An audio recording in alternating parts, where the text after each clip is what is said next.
Welcome to the Invite Health podcast, where our degreed healthcare professionals are excited to offer you the most important health and wellness information you need to make informed choices about your health.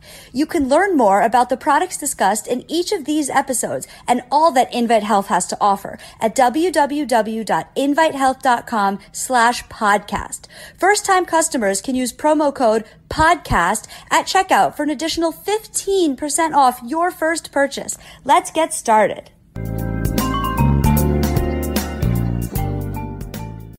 By now, we have all heard about the damaging effects of blue light when it comes to more than just our vision. We certainly have seen the long-term studies implicating that blue light exposure can actually accelerate the aging process. So it goes more than just the detrimental effects of the eyes.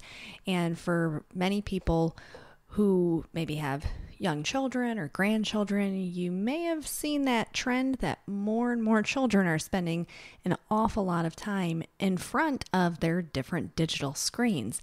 And with that emission of that blue light, we have to think long term, what are those effects, not only to adults, but also to children and to teenagers.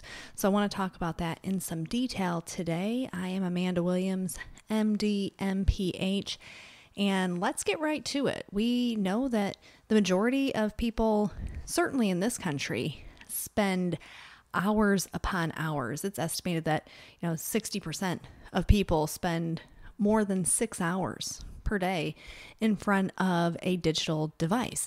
And we know that the light itself is made up of these electromagnetic particles that travel in waves. So that's when we talk about, the blue light, we're talking about the actual waves. And there is a strong correlation between chronic exposure to blue light and the association of developing age-related macular degeneration. So we see this in older adults, but you have to also think, okay, well, if this is doing this to people who are older, what is it doing to people who have very young eyes?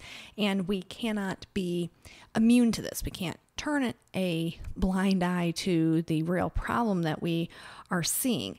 So we know that supplementing with multivitamins at minimum can be very beneficial, because having things like vitamin A, vitamin C on board, vitamin E, all very beneficial to the overall health of the eye. But we also have to make sure that we are including in those very powerful carotenoids, things such as lutein, zeaxanthin.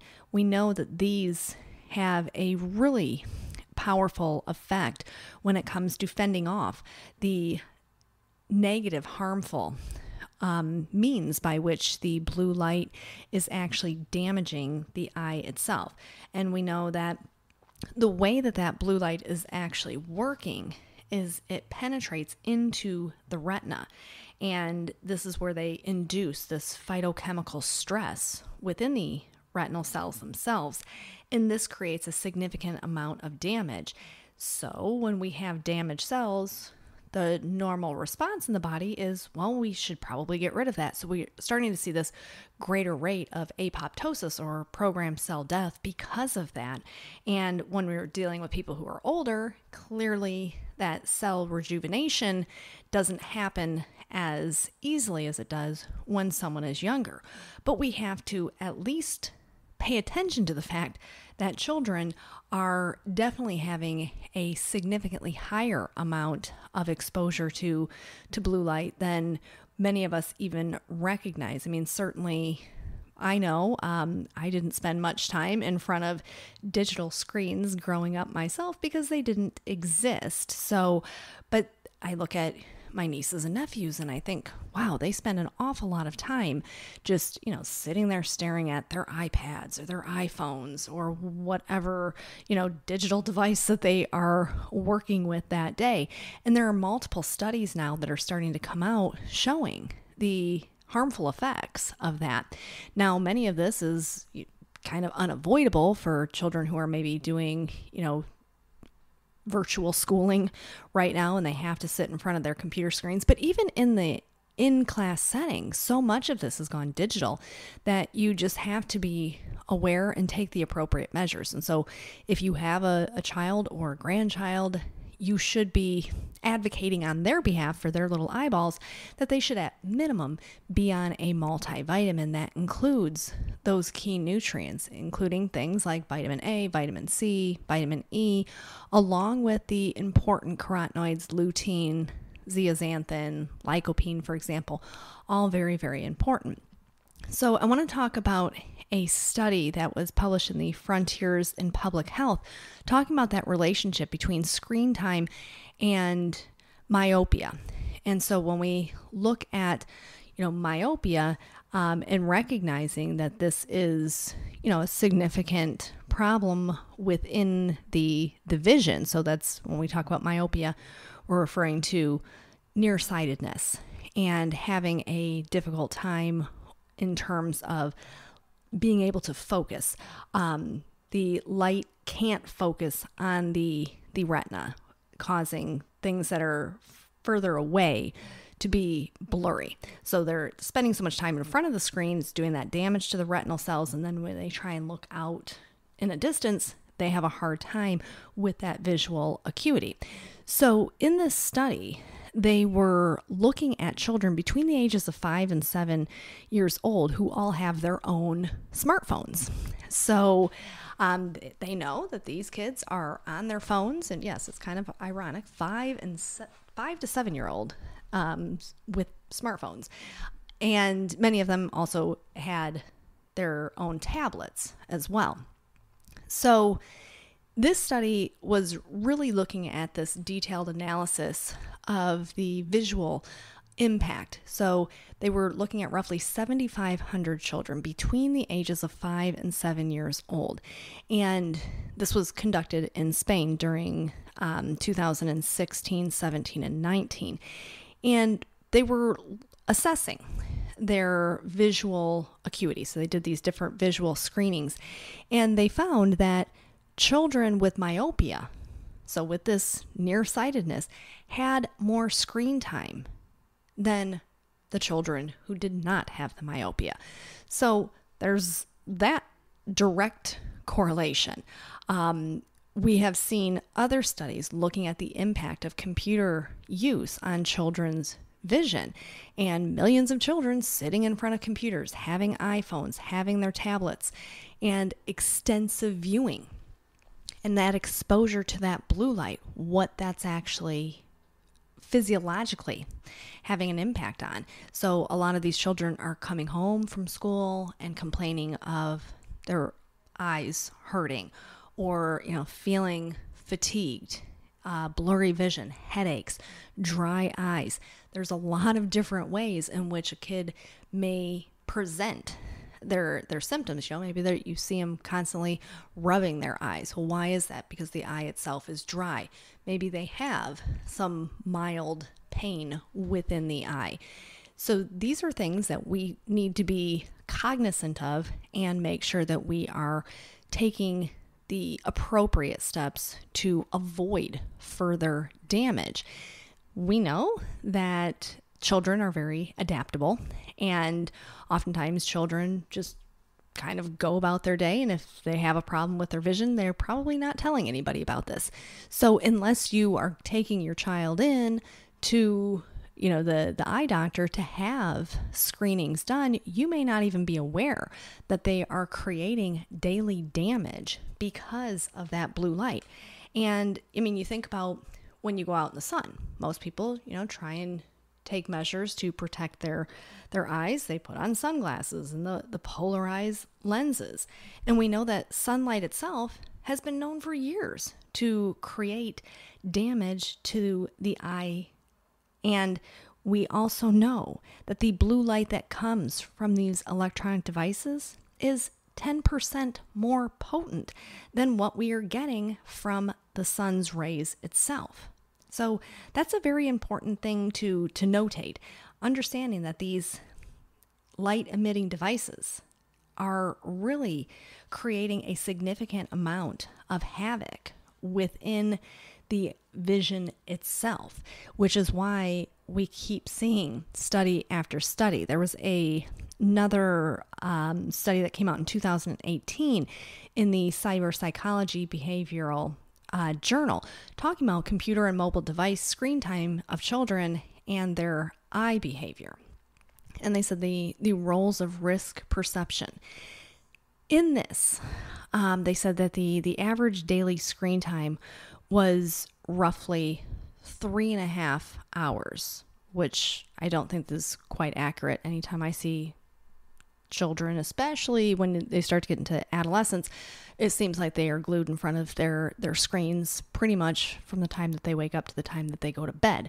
But we know that this exceeds what the American Academy of Pediatrics recommends, which is under 2 hours. So, and they're saying that the average amount of time spent in front of smartphones, tablets, computers is 3.5 hours. And this was looking at a group of close to 2,500 fifth graders. And so if you have these fifth graders who are spending at least 3.5 hours per day, and they're not even supposed to be getting 2 hours per day, then we can start to see where that problem lies. And I always, point out the fact we don't even know the true damaging effects. Children who are, 5 to 10 years old now, what will their vision be like when they are 35, 40 years old? Because of just that repeat continued exposure to that harmful blue light, day after day after day. And this is why you keep seeing these studies that come out. In the International Journal of Environmental Research and Public Health in 2020, they were looking at the association between screen exposure and, once again, myopia.